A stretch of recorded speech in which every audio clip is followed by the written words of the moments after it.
ఇచ్చినటువంటి ప్రశ్నలకు సమాధానాలు మనము తప్పొప్పులను కరెక్ట్గా రాద్దాము. మన దేశ వాసులు విశాల హృదయంతో మెలగాలి, కరెక్టు.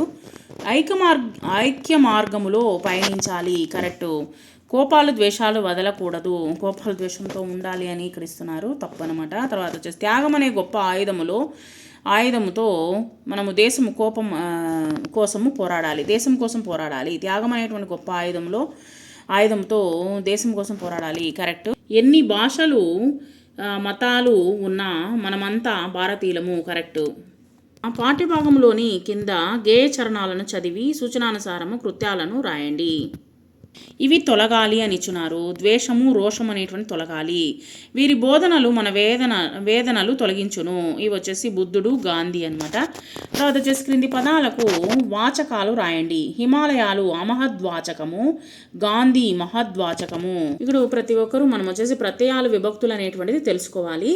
డుము డు ము ఊ లు అనేటువంటి ప్రథమా విభక్తి, నిన్ నున్ లన్ కూర్చి గురించి ద్వితీయా విభక్తి, చేతన్ చేన్ తోడన్ తోన్ తృతీయా విభక్తి, కొరకున్ కై చతుర్థి విభక్తి, వలనన్ కంటెన్ పట్టి పంచమీ విభక్తి, కిన్ కున్ యొక్క లోన్ లోపలన్ షష్ఠీ విభక్తి, అందున్ నన్ సప్తమీ విభక్తి, ఓ ఓయి ఓరి ఓసి సంబోధన ప్రథమా విభక్తి. తర్వాత వచ్చేసి ఇక్కడ ఇచ్చినటువంటి విభక్తులు వచ్చేసి మనము కనిపెట్టాలి. విభక్తి ప్రత్యయాలను గుర్తించి ఈ పట్టికలో రాయండి. హిమాలయాలకు నిలయమైనది, విశాల హృదయంతో మెలగాలి, దేశ శత్రువులను ఎదిరిద్దాము.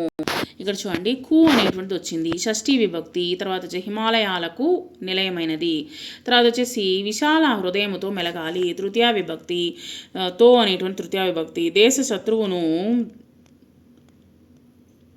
ఎదిరిద్దాము, ద్వితీయ విభక్తి.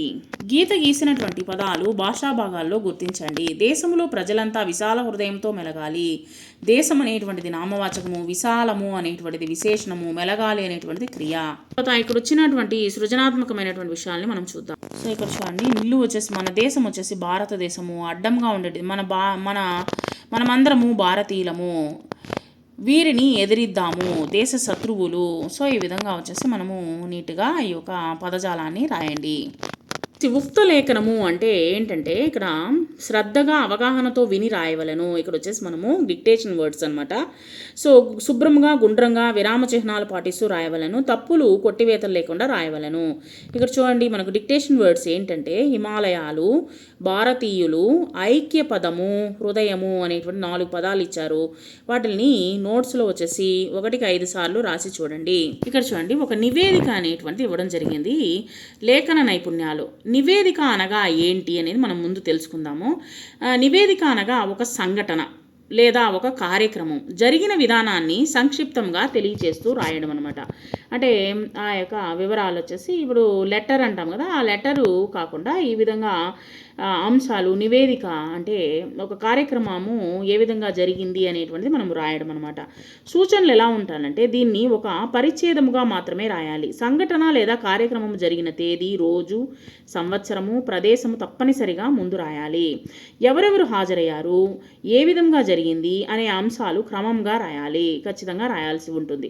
ఇప్పుడు అంశాల ఆధారంగా బాలల దినోత్సవం గురించి నివేదికను ఎలా రాయాలో చూద్దామా. ముందు వచ్చేసి బాలల దినోత్సవం గురించి మనము ఒక నివేదికను తయారు చేయమంటున్నారు. ముందు వచ్చేసి మనకు కొన్ని అంశాలు ఇవ్వడం జరిగింది. ఆ అంశాలు ఏంటనేది చూద్దాము. తేదీ 14/11/2017. వేదిక జిల్లా పరిషత్ తెలుగు పాఠశాల నకోడా చంద్రాపూర్. ముఖ్య అతిథి గౌరవనీయులైనటువంటి చంద్రశేఖర్ జిల్లాధికారి. కార్యక్రమ వివరాలు వచ్చేసి వివిధ పోటీలు, బహుమతి ప్రదానము, నాటిక ప్రదర్శన, ముఖ్య అతిథి ప్రసంగము, వందన సమర్పణ. ఈ విధంగా వచ్చేసి ఒక నివేదికను మనము తయారు చేసి పెట్టుకోవాలన్నమాట. దాని ప్రకారంగా వచ్చేసి మనం చదవాలి. దాని ప్రకారంగానే ప్రోగ్రామ్ అనేటువంటిది సెట్ చేయాలన్నమాట. సరే, ఈ నివేదిక ఏంటనేది మనం చదువుదాము. ఈ సంవత్సరము నవంబర్ 14వ తేదీన ఉదయం 8 గంటలకు నకోడా జిల్లా పరిషత్ తెలుగు పాఠశాల ఆవరణలో బాలల దినోత్సవం జరపబడింది. ఆ సందర్భంగా వివిధ పోటీలు నిర్వహించారు. వివిధ తరగతుల విద్యార్థులు పెంచినటువంటి గులాబీల పోటీలు, తర్వాత వచ్చేసి ఏకపాత్రాభినయము, చిత్రకళ పోటీలు నిర్వహించారు. ప్రతి తరగతిలోనూ విద్యార్థులు గీసిన చిత్రాలతో ప్రదర్శన అనేటువంటిది ఏర్పాటు చేశారు. సాయంత్రము 4:30 గంటలకు అందరము నివేదిక దగ్గర సమావేశమయ్యాము. వివిధ పోటీల్లో ప్రతిభ కనపరిచినటువంటి విద్యార్థులందరికీ ముఖ్య అతిథి చేత బహుమతి ప్రదానం అనేటువంటి జరిగింది. బాల కార్మిక వ్యవస్థ నిర్మూలన గురించిన బంగారు బాల్యము నాటిక ప్రదర్శించబడింది. ముఖ్య అతిథిగా విచ్చేసినటువంటి జిల్లాధికారి శ్రీ చంద్రశేఖర్ గారు నేటి బాలలే రేపటి పౌరులు అను అంశంపై ఔత్సాహిక ఉపన్యాసం అనేటువంటిది ఇచ్చారు. మనకు ఇంట్రెస్టింగ్గా ఉండేటట్టుగా ఆయన ఉపన్యాసాన్ని ఇవ్వడం జరిగింది. ప్రధానోపాధ్యాయుని వందన సమర్పణతో సభ అనేటువంటి ముగిసింది. ఈ విధంగా మనం వచ్చేసి నివేదిక అనేటువంటిది రాయాలి. ఇప్పుడు మనము ఇంకొక నివేదికను తయారు చేద్దాము. మీ తాలూకాలో జరుపుకున్న సైన్స్ ఎగ్జిబిషన్ గురించి ఆదర్శ విద్యార్థి పత్రికకు నివేదికను రాయండి.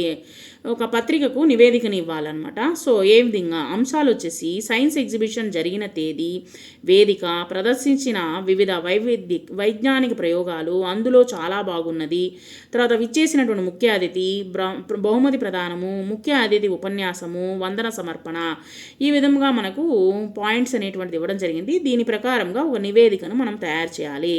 చూద్దాము. ఇక్కడ ఇచ్చినటువంటి అంశాలు ఆల్రెడీ మనము ఇందాకే చదివేశాము. సో ఆదర్శ విద్యార్థి పత్రిక సంపాదకులకు నివేదిక.